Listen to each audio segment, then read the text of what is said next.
नमस्कार विद्यार्थी मित्रों, श्री लक्ष्मीनारायण हाई स्कूल वड़ताल कक्षा 10 विषय हिंदी में आज आपको काव्य 19 तोता और इंद्र नरेंद्र मालवीय हमने अगले वीडियो भाग 3 में देखा कि तोते ने इंद्र से कहा कि इस पेड़ पर जब मेरा जन्म हुआ था तब यह पेड़ हरा भरा और सारे वन में सबसे सुंदर था।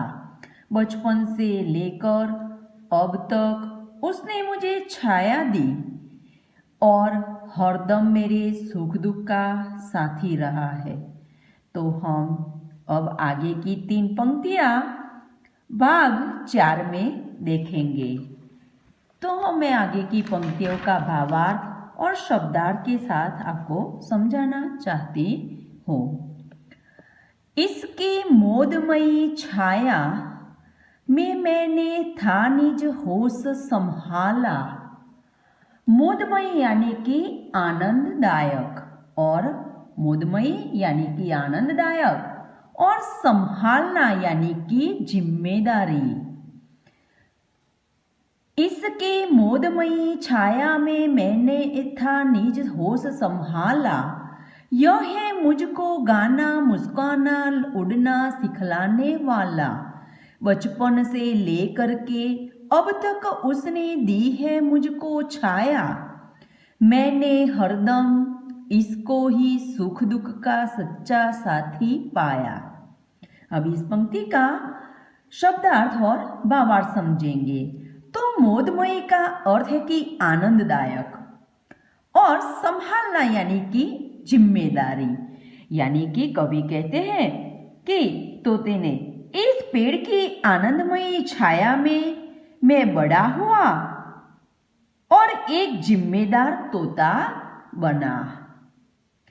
यह है मुझको गाना मुस्काना उड़ना सिखलाने वाला। यही पेड़ है जिसके संपर्क में आकर उसने मुझे गाना यानी कि गाने के लिए बोलना मुस्कुराना उड़ना सभी इसी ने मुझे सिखलाया था। बचपन बचपन बच्चा यानी कि बचपन भाववाचक संज्ञा है। से भी करके अब तक उसने दी है मुझको छाया। यही पेड़ बचपन से लेकर अब तक मुझे शीतल छाया देता आया है। मैंने हरदम इसका ही सुख दुख का सच्चा साथी पाया। सुख कर्तृत्ववाचक संज्ञा है, इसका अर्थ होता है सुखद। यानी कि मेरे सुख दुख में यह सदा मेरे काम आया है। तो मैं पूरी पंक्ति का आपको भावार्थ बताना चाहती हूँ कि इस पेड़ की आनंदमयी छाया में बड़ा हुआ और एक जिम्मेदारी तोता बना। यही पेड़ है जिसके संपर्क में आकर रहकर मैंने बोलना मुस्कुराना और उड़ना सीखा है। यही पेड़ बचपन से लेकर अब तक मुझे शीतल छाया देता आया है और मेरे सुख दुख में सदा मेरे काम आया है। आगे की पंक्ति देखें। किंतु आह कुछ दिन पहले आया वन में एक शिकारी। उसके विष से बुझे बाण से इधर पर ढा दी आफत भारी। विष के कारण सूख रहा है तब से यह तरुवर दिन प्रतिदिन। अब तो इसके साथ साथ ही मेरा भी होगा अंतिम क्षण। तोता ने इंद्र से कहा कि किंतु आह कुछ दिन पहले आया वन में एक शिकारी। किंतु कुछ दिनों पहले वन में एक शिकारी क्या आया। उसके विष से बुझे।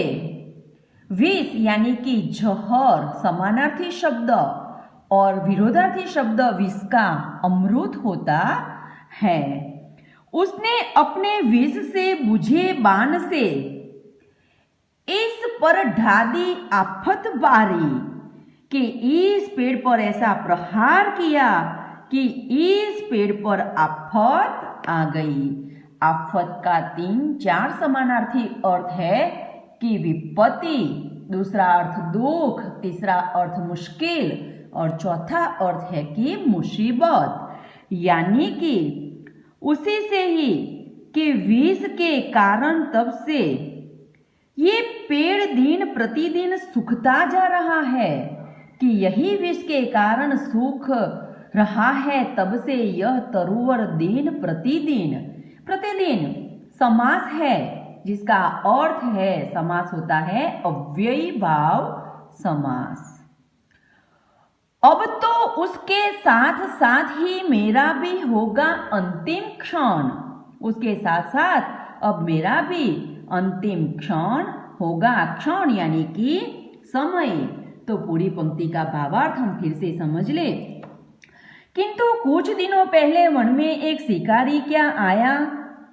उसने अपने विष से बुझे बाण से इस पेड़ पर ऐसा प्रहार किया कि इस पेड़ पर आफत आ गई।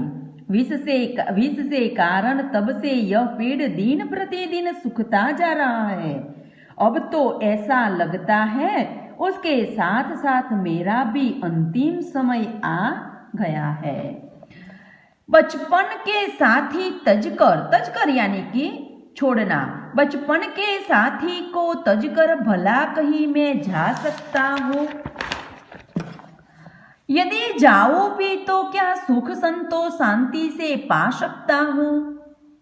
इससे अच्छा है मैं उसके दुख में थोड़ा हाथ बटाऊं और अंत में सुख से इसके संग संग मैं भी मर जाऊं।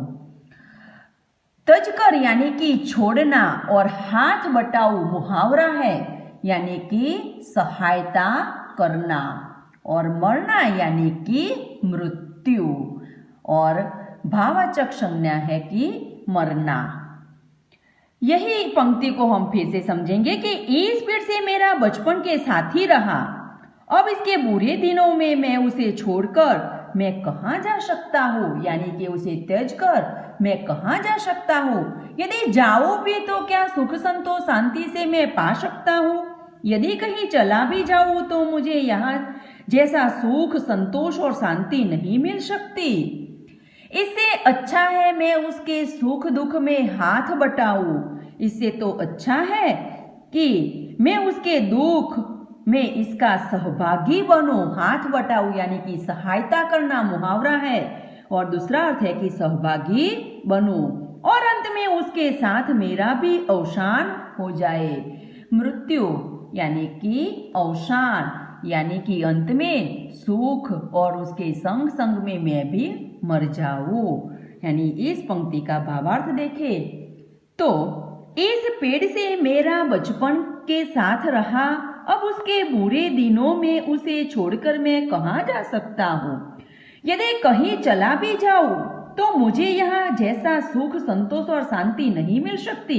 इसे तो अच्छा होगा कि मैं भी इसके दुख में उसका सहभागी बनूं और अंत में उसके साथ मेरा भी अवसान हो जाए। अब बाकी की 2 पंक्तियां हम अगले वीडियो भाग 5 में देखेंगे।